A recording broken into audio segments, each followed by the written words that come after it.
feels like the tires are a little bit flat. And look at that, just doing that, it really wobbles the car a lot.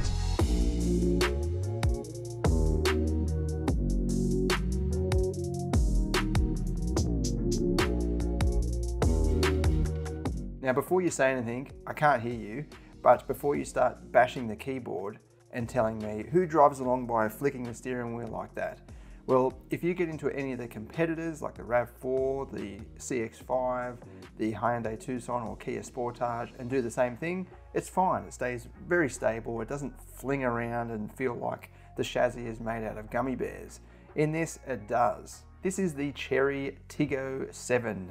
Kind of sounds like the name of a poker machine or something like that, but there are 3 models available in Australia, running from the Urban, Elite to the Ultimate. The Ultimate is the only all-wheel drive option, with the rest being front-wheel drive. Here we're looking at the mid-spec Elite.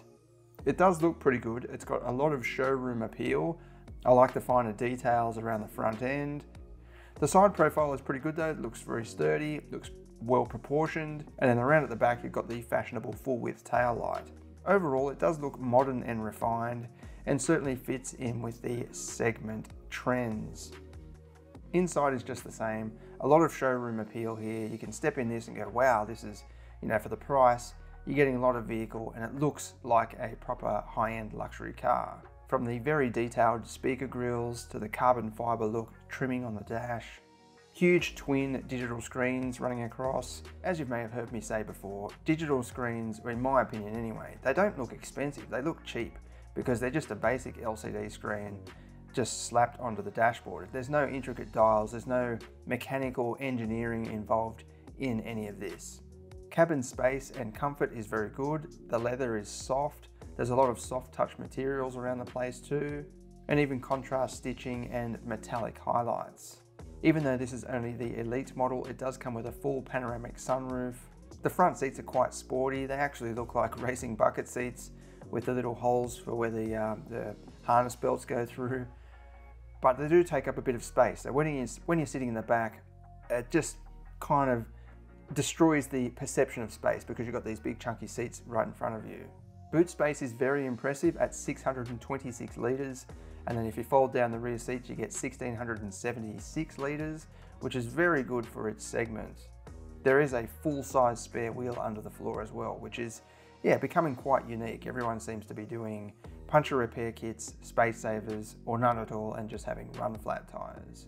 As for the engine, it's a 1.6 litre turbo petrol, 4-cylinder producing 137 kilowatts and 275 newton meters. It doesn't sound like much, but it actually goes quite well for what it is. But as you'll see in the POV drive impressions section coming up, the 7-speed dual clutch automatic, it's just not very nice. It's very elastic. It feels like it's made with 20,000 elastic bands. Each gear, it just twangs you forward, and there's a big delay low down in the RPM. Also going from reverse to drive, it's a huge delay, and it's actually a bit off-putting because you're reversing out of a car park and you're not sure if you're even selecting drive properly because there's that much of a delay. Then you apply a bit of throttle, and sometimes, or often actually, it'll start to chirp the wheels after you. You put the accelerator down well after, and it will sort of catch up and do that twang like an elastic band. But it does go quite well for its power output. Chery claims 0 to 100 in 9.5 seconds, which is alright for this class. It only weighs 1,512 kilograms, which again is pretty light for this segment. Out on the road, the suspension is definitely very soft and in some ways comfortable because it can absorb big bumps pretty easily. But it does mean it has some body roll going around corners, and it definitely bounces, and it sometimes feels like you're driving on a mattress.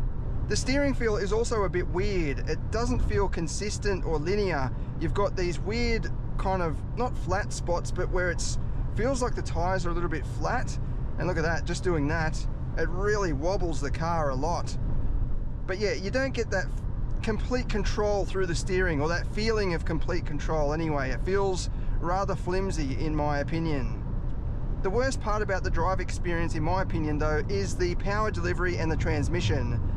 You've got a button on the side here that will activate manual mode, so you don't want to touch that while you're shifting from drive to reverse like you would in pretty much every other car. You just push the gear lever, you don't have to push any buttons. which does make it kind of easy, but yeah, we've all become accustomed to pushing in a button and then moving the lever. But the delay between drive and reverse is quite significant in that you're often just waiting just for it to engage drive or reverse. And it's a little bit frustrating that you start applying the throttle a bit too early, and then it sort of grabs and slips the wheels and it produces a bit of wheel spin. Speaking of wheel spin though, these tyres are terrible. They're awful tyres. I've driven in the wet and it just spins the wheels so easily, which is great fun for someone like me, but for the general family that wants to buy this and use it as a daily vehicle, it's not very safe, in my opinion, in that area compared with most of the rivals that I've driven. So in the dry, we'll just slow down here. I'll floor it, or not even floor it, half throttle. It starts spinning the wheels at sort of 40 kilometers an hour, which does sound like fun for a sports car, but this is not a sports car. As I said, it's quite a flimsy feeling SUV. I just think if it had better tyres, it would at least eliminate that potential problem. The other concern that I have is the calibration of the driver monitoring camera. I don't like these cameras on any vehicle. Look, it's going off already. As soon as you start talking or making hand gestures in any way, it just starts going off and saying all these ridiculous messages. I don't think that they add safety to the vehicle at all. I don't think there's any need for something like that, because there's just too many variables. A computer cannot, at this point of the technology's development, the computers cannot tell whether I'm drowsy or not. And even if I am drowsy, what's it going to do about it? It's not going to do anything. It just sends these stupid messages. And the constant messages just desensitizes you. So it doesn't actually give you a warning because you're just used to them coming up randomly anyway. You do have a pretty comprehensive menu system for the safety setup. And you can go through and turn various things on and off, but I haven't been able to find the button that turns the camera system off, the driver monitoring camera. So what I've been doing, get a bit of duct tape and just put it over the front there, and it seems to shut it up. It does send a message when you first start the vehicle saying driver monitoring camera obstructed, but then it just, yeah, it doesn't send the warnings anymore, which is great. In terms of fuel economy, this is averaging 9.4 litres per 100. That's over a distance of 2,013 kilometres. I haven't done that 2,000 kilometres, but if we go to trip A, over 44 kilometres, it's used 13.3 litres per 100. I think the trip B is probably a good indication of real world, because I've done a fair bit of highway driving, but as well as performance testing. So you could probably get 9 in regular daily driving.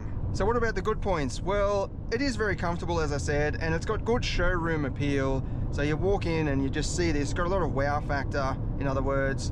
The stereo is quite good as well. It's a Sony system. I don't know how many speakers. I'll flash up that now, but yeah, speaker there. I can speaker in the middle there. It does sound quite nice. And yeah, most of the materials are actually pretty good quality. Like across the top of the dash here, you've got some soft touch leatherette style trim, and even right down on the bottom there. It does feel pretty good. Obviously the price and value is also very good, but would I buy one? No, I wouldn't buy one personally, but if you don't care about cars and you don't care really about refinement, or the highest level of refinement anyway, then yeah, you could look at this as a little practical option, save some money, but I'd probably get rid of it before the warranty period runs out, because it might not carry through value after that very good, compared with some of the other established or more established models that are on the market right now. Let's go out to the private road now and do some performance testing and see what it goes like.